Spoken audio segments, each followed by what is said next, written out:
Hi all, welcome back to my channel.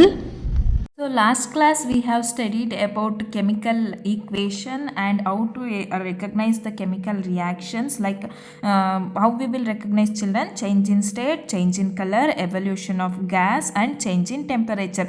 Then what is chemical reaction? Chemical reaction ಅಂದ್ರೆ ಏನು ಅಂತ ತಿಳ್ಕೊಂಡ್ವಿ. It is the short way of representing chemical reaction ಅಲ್ವಾ. So next we have discussed what is word equation. Word equation ಅಂದ್ರೆ ಏನು ಅಂತ ಕೂಡ ತಿಳ್ಕೊಂಡಿದ್ವಿ. Without using symbols ನಾವೇನು ಇಕ್ವೇಶನ್ ಬರೀತೀವಲ್ವಾ ಅದನ್ನ ವರ್ಡ್ ಇಕ್ವೇಶನ್ ಅಂತ ಹೇಳ್ತೀವಿ. ದೆನ್ ಸ್ಕೆಲಿಟಲ್ ಇಕ್ವೇಶನ್ ಅಂತ ಅಂದ್ರೆ ಏನು ಅಂತ ತಿಳ್ಕೊಂಡಿದ್ವಿ. Using symbols we will write the reaction ಅಲ್ವಾ. ರಿಯಾಕ್ಷನ್ ಅನ್ನ ಎಕ್ಸ್ಪ್ಲೈನ್ ಮಾಡಿ ಬರಿತೀವಿ ಯೂಸಿಂಗ್ ಸಿಂಬಲ್ಸ್. ಅದನ್ನ ನಾವು ಸ್ಕೆಲಿಟಲ್ ಇಕ್ವೇಶನ್ ಅಂತ ತಿಳ್ಕೊಂಡಿದ್ವಿ. ಆ್ಯಂಡ್ ರಿಯಾಕ್ಟೆಂಟ್ಸ್ ಯಾವುದು, ಪ್ರಾಡಕ್ಟ್ಸ್ ಯಾವುದು, ಇದೆಲ್ಲಾನು ಡಿಸ್ಕಸ್ ಮಾಡಿದ್ದೀವಿ. So today in this class we are going to study about chemical, how to balance the chemical reaction. Chemical reaction ಅನ್ನ ಹೆಂಗೆ ಬ್ಯಾಲೆನ್ಸ್ ಮಾಡಬೇಕು ಅನ್ನೋದನ್ನ ಈ ಕ್ಲಾಸಲ್ಲಿ ನಾವು ಸ್ಟಡಿ ಮಾಡ್ತಾ ಹೋಗ್ತೀವಿ. So what is then balanced chemical reaction ಅಂತಂದರೆ ಏನು? ಹಾಗಾದರೆ ಯಾಕೆ ಬ್ಯಾಲೆನ್ಸ್ ಮಾಡಬೇಕು ನಾವು ಕೆಮಿಕಲ್ ರಿಯಾಕ್ಷನನ್ನು? ಸೊ ಏನು ಅವಶ್ಯಕತೆ ಇದೆ ಕೆಮಿಕಲ್ ರಿಯಾಕ್ಷನನ್ನು ಬ್ಯಾಲೆನ್ಸ್ ಮಾಡೋದಕ್ಕೆ ಅಂತಂದರೆ, it is necessary to balance. ಯಾಕೆ ಬ್ಯಾಲೆನ್ಸ್ ಮಾಡಬೇಕು ಅಂತಂದರೆ, because reaction to be reaction satisfy ಆಗಬೇಕು. ಯಾವ ಲಾ ಪ್ರಕಾರ ಅಂತಂದರೆ conservation of law, based on the law called conservation of law. You have studied in 9th standard conservation of mass. Conservation of mass ಬಗ್ಗೆ study ಮಾಡಿದ್ದೀವಿ. To satisfy this law, conservation of ಮಾಸ್ನ law satisfy ಮಾಡೋದಕ್ಕೋಸ್ಕರ ನಾವು ರಿಯಾಕ್ಷನ್ನ balance ಮಾಡಬೇಕು. Then what is the conservation of mass law states? Conservation of mass ಏನು ಹೇಳುತ್ತೆ ಅಂತಂದರೆ, so that is total mass of present in the product of the chemical reaction has to be equal to the total mass of the element present in the reactants. ಎರಡೂ ಕಡೆ equal ಆಗಿರಬೇಕು. ಅದನ್ನು ನಾವು 100% balanced chemical reaction ಅಂತ ಹೇಳ್ತೀವಿ. ಯಾಕೆ balance ಮಾಡ್ತೀವಿ ಅಂತಂದರೆ, to obey the law of, to satisfy the law of conservation of mass. So ನಾವು ಹಾಗಾದರೆ ಇವಾಗ ಹೆಂಗೆ ಬ್ಯಾಲೆನ್ಸ್ ಕೆಮಿಕಲ್ ಈಕ್ವೇಷನ್ನ ಬ್ಯಾಲೆನ್ಸ್ ಮಾಡೋದು ಅಂತ ತಿಳ್ಕೊಡೋಣ. So how to balance the chemical equation, ಈಸಿಯಾಗಿ ಹೇಳ್ಕೊಡ್ತೀನಿ tricks. Balance a chemical reaction, balancing a chemical equation. So first you have to balance the polyatomic group. Polyatomic ಗ್ರೂಪ್ಸ್ನ ನೀವು ಬ್ಯಾಲೆನ್ಸ್ ಮಾಡಬೇಕು. Then how to identify what is polyatomic groups. Polyatomic groups ಅಂತಂದರೆ ಏನು? Two atoms are combined in and present in a groups like OH, SO4, then NO3. These all are present in the form of ions. ಇದನ್ನು ಕೂಡ ನಿಮಗೆ 9th standard structure of ಆಟಮ್ಸಲ್ಲಿ ನೀವು ನೋಡ್ಬೋದು. ಇದೆಲ್ಲನೂ ನಾವು ಪಾಲಿಆಟಮಿಕ್ group ಅಂತ ಕರಿತೀವಿ. Because they are present two atoms combined and present in groups. ಅದಕ್ಕೆ ಇದನ್ನು ನಾವು ಪಾಲಿಆಟಮಿಕ್ ಗ್ರೂಪ್ಸ್ ಅಂತ ಕರಿತೀವಿ. So they are present in the form of ions ರೂಪದಲ್ಲಿ ನಾವು ನೋಡ್ಬೋದು. ಬೋತ್ ರಿಯಾಕ್ಟೆಂಟ್ ಸೈಡ್ ಮತ್ತು ಪ್ರಾಡಕ್ಟ್ ಸೈಡು ಎರಡೂ ಕಡೆ ಪಾಲಿಆಟಮಿಕ್ ಗ್ರೂಪ್ ಇದ್ದಾಗ ನೀವು ಫಸ್ಟ್ ಪಾಲಿಆಟಮಿಕ್ ಗ್ರೂಪ್ನ ಬ್ಯಾಲೆನ್ಸ್ ಮಾಡ್ಕೊಳ್ಳಿ. Next you have to balance ಮೆಟಲ್ಸ್ನ ಬ್ಯಾಲೆನ್ಸ್ ಮಾಡಬೇಕು. ದೆನ್ ನಾನ್ ಮೆಟಲ್ಸನ್ನ ಬ್ಯಾಲೆನ್ಸ್ ಮಾಡಬೇಕು. ನಿಮಗೆ ನಾನ್ ಮೆಟಲ್ಸ್ ಕನ್ಫ್ಯೂಷನ್ ಆಗುತ್ತೆ ಅಂತಂದರೆ, ಬೇರೆ ಎಲ್ಲ ಪಾಲಿಆಟಮಿಕ್ ಗ್ರೂಪ್ಸ್ ಮೊದಲು ಮಾಡ್ಕೊಳ್ಳಿ, ಅದು ಬಿಟ್ಟು ಬೇರೆ ಎಲ್ಲ ಎಲಿಮೆಂಟ್ಸ್ನು ಬ್ಯಾಲೆನ್ಸ್ ಮಾಡ್ಕೊಳ್ಳಿ. ಯಾವುದಕ್ಕೆ? After polyatomic group balance other elements other than hydrogen ಮತ್ತು ಆಕ್ಸಿಜನ್ನ ಮಾತ್ರ ಬ್ಯಾಲೆನ್ಸ್ ಮಾಡಬೇಡಿ. ಸೊ ಅದು ಬಿಟ್ಟು ಬೇರೆ ಎಲಿಮೆಂಟ್ಸ್ ಎಲ್ಲ ಬ್ಯಾಲೆನ್ಸ್ ಮಾಡಿ. ಅದಾದ ನಂತರ ಫಸ್ಟ್ ಹೈಡ್ರೋಜನ್ ಆ್ಯಂಡ್ ಲಾಸ್ಟಿಗೆ ಆಕ್ಸಿಜನ್. ಇದೇ ಮೆಥಡ್ನ ನೀವು ಫಾಲೋ ಮಾಡಬೇಕು. ನೋಡಿ, ನಾನ್ ಮೆಟಲ್ಸು ನೀವು ಪಿರಿಯಾಡಿಕ್ ಟೇಬಲಲ್ಲಿ ನೋಡಿದ್ರೆ they have given. So metals ಎಲ್ಲ ಒಂದು ಕಡೆ, ನಾನ್ ಮೆಟಲ್ಸ್ ಎಲ್ಲ ಒಂದು ಕಡೆ. You can go through the periodic table. ನೋಡಿ, hydrogen, lithium, beryllium, then nitrogen, magnesium, potassium, calcium, copper, iron, zinc, lead, then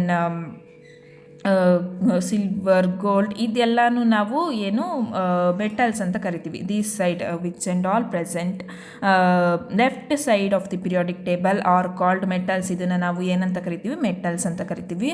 then right side ಇರುತ್ತಲ್ವ, ಅದನ್ನು ನಾನ್ ಮೆಟಲ್ ಅಂತ ಕರಿತೀವಿ. That is oxygen, sulphur, fluorine, chlorine, then iodine. ಇದೆಲ್ಲನೂ ನಾವು non metals ಅಂತ ಕರಿತೀವಿ. So ಬೇಡ ನಮಗೆ ಈ ಕಾನ್ಸೆಪ್ಟೇ ಅರ್ಥ ಆಗ್ತಾರೆ, ನಮಗೆ ಮೆಟಲ್ಸ್ ಯಾವುದು ನಾನ್ ಮೆಟಲ್ಸ್ ಯಾವುದು ಕನ್ಫ್ಯೂಷನ್ ಆಗ್ತಾ ಇದೆ ಅಂತಂದರೆ don't worry. First you balance polyatomic groups ಆದಮೇಲೆ you balance other elements. Polyatomics groups ಬಿಟ್ಟು ಬೇರೆ ಯಾವ ಎಲಿಮೆಂಟ್ಸ್ ಇರುತ್ತಲ್ಲ, ಅದರ್ ಎಲಿಮೆಂಟ್ಸ್ ಯಾವುದಿದೆ ಅದನ್ನೆಲ್ಲನೂ ಬ್ಯಾಲೆನ್ಸ್ ಮಾಡಿ, other than hydrogen and oxygen. So ಅದಾದ ನಂತರ ಬೇರೆ ಎಲಿಮೆಂಟ್ಸ್ ಅದರ್ ಎಲಿಮೆಂಟ್ಸ್ ಎಲ್ಲ ಬ್ಯಾಲೆನ್ಸ್ ಮಾಡಿದ ಮೇಲೆ ನಿಮಗೆ ಹೈಡ್ರೋಜನ್ನ ಫಸ್ಟ್ ಬ್ಯಾಲೆನ್ಸ್ ಮಾಡಿ, ನೆಕ್ಸ್ಟ್ ಆಕ್ಸಿಜನ್ನ ನೆಕ್ಸ್ಟ್ ಬ್ಯಾಲೆನ್ಸ್ ಮಾಡಿ. So let us take an example. ನಿಮ್ಮ ಟೆಕ್ಸ್ಟ್ ಬುಕ್ಕಲ್ಲಿ ಎಕ್ಸಾಂಪಲ್ ಕೊಟ್ಟಿದ್ದಾರೆ ನೋಡಿ, ಆ ಎಕ್ಸಾಂಪಲ್ ತಗೊಳ್ಳೋಣ. So they have given example. Let us take that example first. So first example, Fe plus H2O, Fe plus H2O gives rise to E3O4 plus H2. ಇದು reaction, ನಿಮಗೆ ಈ reaction ಕೊಟ್ಟಿದ್ದಾರೆ, ಇದನ್ನು ನೀವು ಬ್ಯಾಲೆನ್ಸ್ ಮಾಡಬೇಕು. So iron reacts with water to form iron oxide plus hydrogen. So ಇದನ್ನು ನಾವು ಇವಾಗ ಬ್ಯಾಲೆನ್ಸ್ ಮಾಡೋಣ. ನೋಡಿ, ನೀವು ಬ್ಯಾಲೆನ್ಸ್ ಮಾಡೋದಕ್ಕೆ ಮೊದಲು ನೀವು ಈ ಥರ ಟೇಬಲ್ ಬರ್ಕೊಳ್ಳಿ. ಸೈಡಲ್ಲಿ ಎಲಿಮೆಂಟ್ಸ್ ಎಷ್ಟಿದೆ ಅಥವಾ ಗ್ರೂಪ್ಸ್ ಎಷ್ಟಿದೆ ಅಂತ ಬರ್ಕೊಳ್ಳಿ. ದೆನ್ ರಿಯಾಕ್ಟೆಂಟ್ ಸೈಡ್ ಏನಿದೆ ಆ್ಯಂಡ್ ಪ್ರಾಡಕ್ಟ್ ಸೈಡ್ ಏನಿದೆ ಅಂತ ಒಂದು ಟೇಬಲ್ ಬರ್ಕೊಳ್ಳಿ. So that it will become easy. ನೋಡಿ, ಎಲಿಮೆಂಟ್ಸ್ ಅಥವಾ ಗ್ರೂಪ್ಸ್ ಪಾಲಿಅಟಮಿಕ್ ಗ್ರೂಪ್ಸ್ ಯಾವುದೂ ಇಲ್ಲ. ಸೊ ನೆಕ್ಸ್ಟ್ ಏನಿದೆ, ಐರನ್ ಇದೆ. ಐರನ್ ನೋಡಿ, ರಿಯಾಕ್ಟೆಂಟ್ ಸೈಡ್ ಎಷ್ಟಿದೆ, ಒಂದಿದೆ, ಆ್ಯಂಡ್ ಪ್ರಾಡಕ್ಟ್ ಸೈಡ್ ಎಷ್ಟಿದೆ, 3 ಎಲಿಮೆಂಟ್ಸ್ ಇದೆ. ಸೊ ಅದನ್ನು ಹಂಗೆ ಬರ್ಕೊಳ್ಳಿ. ನೆಕ್ಸ್ಟ್ ಏನಿದೆ, ನೆಕ್ಸ್ಟ್ ಹೈಡ್ರೋಜನ್. ನಾನು ಹೇಳಿದ್ದೀನಿ ಫಸ್ಟು ಪಾಲಿಅಟಮಿಕ್ ಗ್ರೂಪ್ಸ್, ಅದಾದ ನಂತರ ಬೇರೆ ಎಲಿಮೆಂಟ್ಸ್, ಅದಾದ ನಂತರ ಹೈಡ್ರೋಜನ್ ಫಸ್ಟು, ಆಕ್ಸಿಜನ್ ಲಾಸ್ಟಿಗೆ ಅಂತ ಹೇಳಿದ್ದೀನಿ. ಸೊ ಹೈಡ್ರೋಜನ್ ನೋಡಿ, ರಿಯಾಕ್ಟೆಂಟ್ ಸೈಡ್ 2 ಇದೆ and product side is also 2. ಅದನ್ನು ಹಂಗೆ ಬರ್ಕೊಂಡ್ವಿ. ನೆಕ್ಸ್ಟ್ ಆಕ್ಸಿಜನ್ ನೋಡಿ, ಆಕ್ಸಿಜನ್ ರಿಯಾಕ್ಟೆಂಟ್ ಸೈಡ್ 1 ಇದೆ ಆ್ಯಂಡ್ ಪ್ರಾಡಕ್ಟ್ ಸೈಡ್ 4 ಇದೆ. ನಾವಿವಾಗ ಬ್ಯಾಲೆನ್ಸ್ ಮಾಡಬೇಕಾಗಿರೋದು ಐರನ್ ಮತ್ತು ಆಕ್ಸಿಜನನ್ನು. So iron is a metal, hydrogen first, oxygen later ಅಂತ ಹೇಳಿದ್ದೀನಿ. ಸೊ ನಾವಿವಾಗ ಬ್ಯಾಲೆನ್ಸ್ ಮಾಡಬೇಕು ಅಂತಂದರೆ ವಾಟ್ ಯು ವಿಲ್ ಡೂ, ನೋಡಿ ಇಲ್ಲಿ ಪ್ರಾಡಕ್ಟ್ ಸೈಡ್ 3 ಇದೆ, ಬ್ಯಾಲೆನ್ಸ್ ಆಗಬೇಕು ಅಂತಂದರೆ ಇಲ್ಲೂ ಕೂಡ 3 ಹಾಕಬೇಕು. ಸೊ ಇವಾಗ ಏನಾಯಿತು, ಬ್ಯಾಲೆನ್ಸ್ ಆಗಿದೆ. Fe ಏನಾಯಿತು, ರಿಯಾಕ್ಟೆಂಟ್ ಸೈಡ್ ಕೂಡ 3 ಇದೆ, ಪ್ರಾಡಕ್ಟ್ ಸೈಡ್ ಕೂಡ 3 ಇದೆ. So let us right the reaction. ಈ ಥರ ರಿಯಾಕ್ಷನ್ ಬರುತ್ತೆ. ನೆಕ್ಸ್ಟ್ ನಾವು ಏನು ಬ್ಯಾಲೆನ್ಸ್ ಮಾಡಬೇಕು, ಹೈಡ್ರೋಜನ್ನು ಎರಡು ಕಡೆ ಲೇಟರ್ ಏನು ನಾವು ಬ್ಯಾಲೆನ್ಸ್ ಮಾಡಬೇಕು ಅಂತಂದರೆ ಇವಾಗ ಏನಾಯ್ತು ನೋಡಿ, ರಿಯಾಕ್ಷನ್ ಇಲ್ಲಿ 3 ಹಾಕಿದಾಗ ಏನಾಯಿತು, 3Fe ಆಯಿತು, ಇಲ್ಲೂ 3Fe ಆಯಿತು, H2H ಆಯಿತು, ದೆನ್ 2H. ನೆಕ್ಸ್ಟ್ ಇಲ್ಲಿ 4 ಇದೆ. 4 ಬ್ಯಾಲೆನ್ಸ್ ಮಾಡಬೇಕು ಅಂತಂದರೆ ಆಕ್ಸಿಜನ್ನಿಗೂ ಕೂಡ ನಾವು 4 ಹಾಕಬೇಕಾಗತ್ತೆ. ಹೆಂಗೆ 4 ಹಾಕೋದು, ಇಲ್ಲಿ 4 ಹಾಕೋಕ್ಕಾಗಲ್ಲ. ಸೊ ಇದ್ರ ಮಾಲಿಕ್ಯುಲರ್ ಫಾರ್ಮುಲಾನ ಡಿಸ್ಟರ್ಬ್ ಮಾಡುತ್ತೆ, ಬೇರೆ ಒಂದು ಕಾಂಪೌಂಡ್ ಆಗುತ್ತೆ. ಅದಕ್ಕೆ ನಾವು ಯಾವಾಗಲೂ ಈ ಫಾರ್ಮುಲಾನ ಏನು ಚೇಂಜ್ ಮಾಡೋ ಹಂಗಿಲ್ಲ, ಅದಕ್ಕೆ ಮುಂದೆ ನಂಬರ್ ಹಾಕಬೇಕು. ಸೊ ನೋಡಿ, ಪ್ರಾಡಕ್ಟ್ ಸೈಡ್ 4 ಇದೆ. ಸೊ ಆಕ್ಸಿಜನ್ನು ಪ್ರಾಡಕ್ಟ್ ಸೈಡ್ 4 ಇದೆ, ರಿಯಾಕ್ಟೆಂಟ್ ಸೈಡು 1 ಮಾತ್ರನೇ ಇದೆ. ಅದಕ್ಕೆ ನಾವು 4 ಮಾಡೋದಕ್ಕೋಸ್ಕರ ಇಲ್ಲಿ 4 ಹಾಕ್ತಾ ಇದ್ದೀವಿ. ಸೊ ವಾಟ್ ಹ್ಯಾಪನ್ಸ್ ನಾವು ಸಿ, ಇವಾಗ ಏನಾಯಿತು, ಇಲ್ಲೂ 4 ಆಯಿತು, ಇಲ್ಲೂ 4 ಆಯಿತು, ಆದರೆ ಈಕ್ವೇಷನ್ ಏನೋ ಚೇಂಜಸ್ ಆಯಿತು. ನೋಡಿ, ಇವಾಗ ಟೇಬಲ್ ಬರೆಯೋಣ. Fe 3 ಇದೆ, ಆ ಕಡೆನೂ 3 ಇದೆ. ನೆಕ್ಸ್ಟು ಹೈಡ್ರೋಜನ್ ನೋಡಿ, 4 2s 8 ಹಿಂಗೆ ಬರ್ಕೋಬೇಕು. ಎಷ್ಟಾಯಿತು, 8 ಇದೆ. ಇಲ್ಲಿ ಹೈಡ್ರೋಜನ್ ಎಷ್ಟಾಯಿತು, 2 ಆಯಿತು. ಸೊ ಇದು ಅನ್ಬ್ಯಾಲೆನ್ಸ್ ಆಯಿತು. ಆಕ್ಸಿಜನ್ ನೋಡೋಣ. ಆಕ್ಸಿಜನ್ ನೋಡಿ, ಆಕ್ಸಿಜನ್ ಏನಾಯಿತು, ಇಲ್ಲಿ 4 ಇದೆ, ಆಕ್ಸಿಜನ್ ಏನಾಯಿತು, ಇಲ್ಲಿ 4 ಇದೆ, ಇಲ್ಲೂ ಕೂಡ 4 ಇದೆ. So it is balanced. ಈ ಎರಡು ಬ್ಯಾಲೆನ್ಸ್ ಆಯಿತು, ಆದರೆ ಇದು ಅನ್ಬ್ಯಾಲೆನ್ಸ್ ಆಯಿತು. ಇದನ್ನು ಮತ್ತೆ ಬ್ಯಾಲೆನ್ಸ್ ಮಾಡಬೇಕು. ಮತ್ತೆ ಅಂತಂದರೆ ನಾವೇನು ಮಾಡಬೇಕು, ಈ ಕಡೆನೂ ನಾವೇನು ಮಾಡಬೇಕಾಗಿರುತ್ತೆ, ಇದನ್ನು ಬ್ಯಾಲೆನ್ಸ್ ಮಾಡಬೇಕು ಅಂತಂದರೆ ಈ ಕಡೆ ಏನು ಮಾಡಬೇಕು, ಇಲ್ಲೂ ಕೂಡ 4 ಹಾಕಬೇಕು. ನೋಡಿ, ಇಲ್ಲಿ 4 ಹಾಕಿದ್ರೆ ಏನಾಯಿತು, 2 4s 8 ಆಗುತ್ತೆ. ನೋಡಿ, ಪ್ರಾಡಕ್ಟ್ ಸೈಡ್ ಕೂಡ 8 ಆಗುತ್ತೆ. This is a balanced equation. ಅರ್ಥ ಆಯ್ತಾ? Like this you have to balance children. This is your text book example. Text ಬುಕ್ಕಲ್ಲಿ ಕೊಟ್ಟಿರ್ತಕ್ಕಂಥ example. One more example. Let us try one more example. So potassium iodide plus lead nitrate reacts to form lead iodide plus potassium nitrate. ಇದು ಯಾವುದಕ್ಕೆ ನಾವು example ಕೊಟ್ಟಿದ್ದು, ಇದು colour change ಆಗುತ್ತಲ್ಲ, ಅದಕ್ಕೆ ನಾವು ಎಕ್ಸಾಂಪಲ್ ತೊಗೊಂಡಿದ್ವಿ. It is there in your text book. So ಇದನ್ನು ನಾವು ಬ್ಯಾಲೆನ್ಸ್ ಆಗಿದೆಯಾ ಇಲ್ವಾ ಅಂತ ನೋಡ್ಕೊಳ್ಳೋಣ. ಟೇಬಲ್ ಬರ್ಕೊಳ್ಳೋಣ. ಎಲಿಮೆಂಟ್ಸ್ ಅಥವಾ ಗ್ರೂಪ್ಸ್ ಬರ್ಕೋಬೇಕು.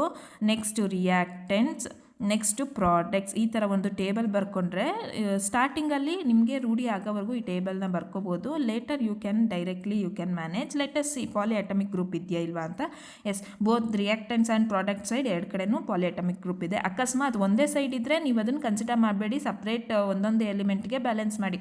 ಎರಡೂ ಸೈಡ್ ಪಾಲಿಅಟಮಿಕ್ ಗ್ರೂಪ್ ಇದ್ದಾಗ ಮಾತ್ರ ನೀವು ಕನ್ಸಿಡರ್ ಮಾಡಿ. So let's write NO3 reactant side ಎಷ್ಟಿದೆ, 2 ಇದೆ. ಆ್ಯಂಡ್ ಪ್ರಾಡಕ್ಟ್ ಸೈಡ್ ಎಷ್ಟಿದೆ, 1 ಇದೆ. ಸೊ ಈ 3 ಬರೀ ಆಕ್ಸಿಜನ್ಗಲ್ಲ, ಇದು ಪಾಲಿಅಟಮಿಕ್ ಗ್ರೂಪ್ ಪೂರ್ತಿ, ಇದಕ್ಕೆ ಪೂರ್ತಿನೂ ಇದು.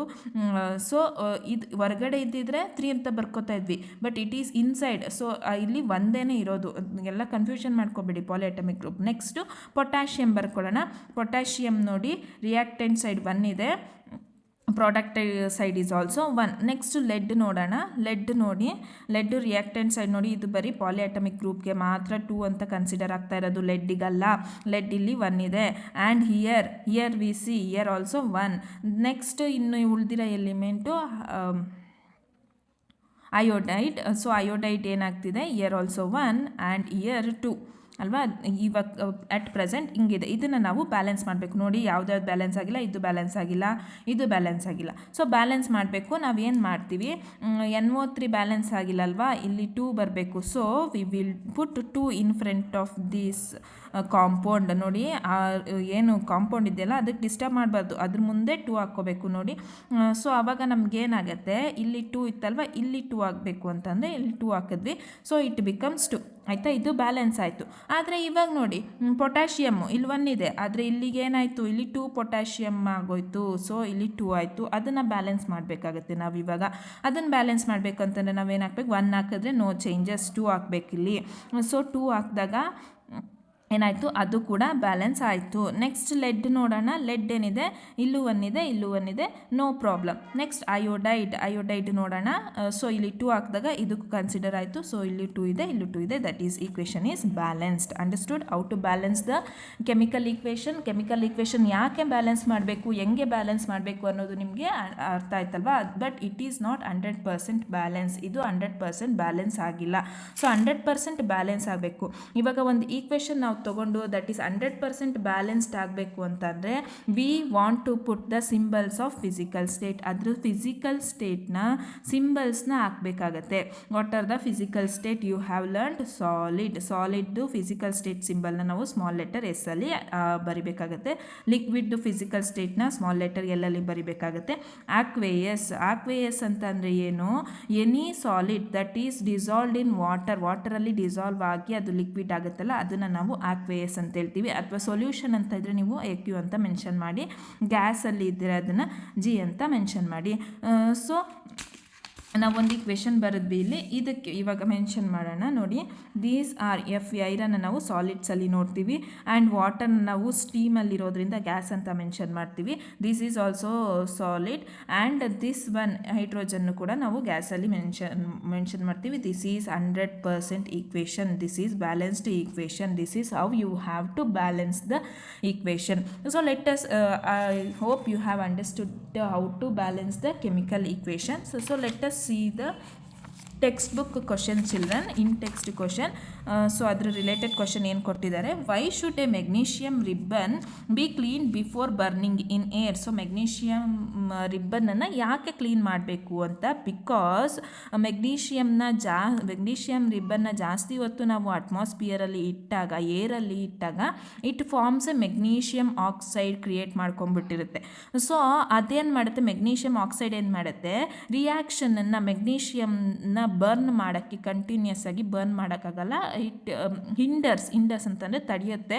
ಸೊ ಅದನ್ನು ಕ್ಲೀನ್ ಮಾಡೋದಕ್ಕೋಸ್ಕರ ನಾವು ಸ್ಯಾಂಡ್ ಪೇಪರಿಂದ ಕ್ಲೀನ್ ಮಾಡ್ಕೋಬೇಕು. ಮೆಗ್ನೀಷಿಯಮ್ ಆಕ್ಸೈಡ್ ಲೇಯರ್ನ ರಿಮೂವ್ ಮಾಡೋದಕ್ಕೋಸ್ಕರ ಸ್ಯಾಂಡ್ ಪೇಪರಿಂದ ಕ್ಲೀನ್ ಮಾಡ್ಕೋಬೇಕು. Direct question you can write. So text book question, ಈ ಥರ applicable question very much important.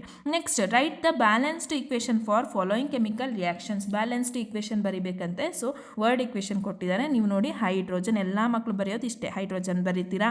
Next chlorine ಕೊಟ್ಟಿದ್ದಾರೆ, ಬರೀತೀರಾ. ಹೈಡ್ರೋಜನ್ ಕ್ಲೋರೈಡ್ ಆಗುತ್ತೆ ಅಂತ ಬರೀತೀರಾ. But they asked balanced equation. Hydrogen molecule single ಆಗಿ ಪ್ರೆಸೆಂಟ್ ಇರಲ್ಲ, ಕ್ಲೋರಿನ್ ಅಷ್ಟೇ. ಎಲ್ಲನೂ ಗ್ರೂಪಲ್ಲಿ ಇರುತ್ತೆ, ಅದನ್ನು ನೀವು ಕನ್ಸಿಡರ್ ಮಾಡಬೇಕು. ಸೊ ನಾವು it is balanced chemical equation. Okay, next barium chloride plus aluminium sulphate. Next barium sulphate, next aluminium chloride. So you balance ಇದೆಯಾ? ನೋ, ಇಲ್ಲಿ 3 ಹಾಕಿದ್ರೆ it will get balance. Okay, 2 okay, so now it is balanced. So this is how you have to write. Next one more equation is sodium plus water plus sodium hydroxide plus hydrogen. So you have to balance this one. 2H illondide, so 2Na 2NaOH. Now it is balanced. Okay, this is how you want to write. Next question, write a balanced chemical equation with state symbols for the following reaction. State symbol ಅಂತ ನಾನು ಹೇಳಿದ್ದೆ, solid, liquid, aqueous, gas ಇದೆಲ್ಲಾನು mention ಮಾಡಬೇಕು ಅಂತ. First they have given solution of, question ಕರೆಕ್ಟಾಗಿ ಓದಬೇಕು. Solution of barium chloride, ಇಲ್ಲಿ solution ಅಂತ, solutions of barium chloride and sodium sulphate solution ಅಂತ ಕೊಟ್ಟಿದ್ದಾರೆ, ನೆನ್ಪಿಟ್ಕೋಬೇಕು. In water they both are present in water, react to give insoluble barium sulfate and a solution of sodium chloride. So ನಾವು ಅದನ್ನು equation ಬರ್ಕೊಳ್ಳೋಣ. Solution of, they have given solution of barium chloride. How to write barium chloride, children? Solution of barium chloride reacts with sodium sulfate gives rise to barium sulfate plus sodium chloride ಅಲ್ವಾ. ಈ ಥರ ಕೊಟ್ಟಿದ್ದಾರೆ. ನಾವಿಲ್ಲಿ ಯಾಕೆ ಹಿಂಗೆ ಬರ್ಕೊಂಡ್ವಿ ಅಂತಂದರೆ, ಬೇರಿಯಮ್ದು valency ಬಂದು 2, ಬೇರಿಯಮ್ದು ವೇಲೆನ್ಸಿ 2 ಆ್ಯಂಡ್ ಕ್ಲೋರಿಂದು ವೇಲೆನ್ಸಿ 1 ಕ್ರಿಸ್ ಕ್ರಾಸ್ ಮೆಥಡ್ ಮಾಡಿಕೊಂಡಾಗ BaCl2. ಅಂಡರ್ಸ್ಟ್ಯಾಂಡ್ ಈ ಥರ criss cross method. So BaCl ಇದ್ರದ್ದು ವೇಲೆನ್ಸಿ 2, ಇದ್ರದ್ದು ವೇಲೆನ್ಸಿ 1 ಕ್ರಿಸ್ ಕ್ರಾಸ್ ಮಾಡಿದಾಗ BaCl2. ಅಂಡರ್ಸ್ಟ್ಯಾಂಡ್, ಈ ಥರ ಬರ್ಕೊಂಡಿದ್ದೀವಿ. ನೆಕ್ಸ್ಟ್ ಸೋಡಿಯಮ್ಗೆ ವೇಲೆನ್ಸಿ ಎಷ್ಟು, ಇದೆಲ್ಲ 9th ಕಲ್ತಿದ್ದೀರಾ, 1. ಆ್ಯಂಡ್ ಸಲ್ಫೇಟ್ಗೆ valency, it is a polyatomic group. Sulphate valency ಬಂದು 2, ಇದನ್ನು ಕ್ರಿಸ್ ಕ್ರಾಸ್ ಮಾಡಿದಾಗ ನಿಮ್ಗೆ ಎಷ್ಟು ಬರುತ್ತೆ? Na2SO4. Understand how it came?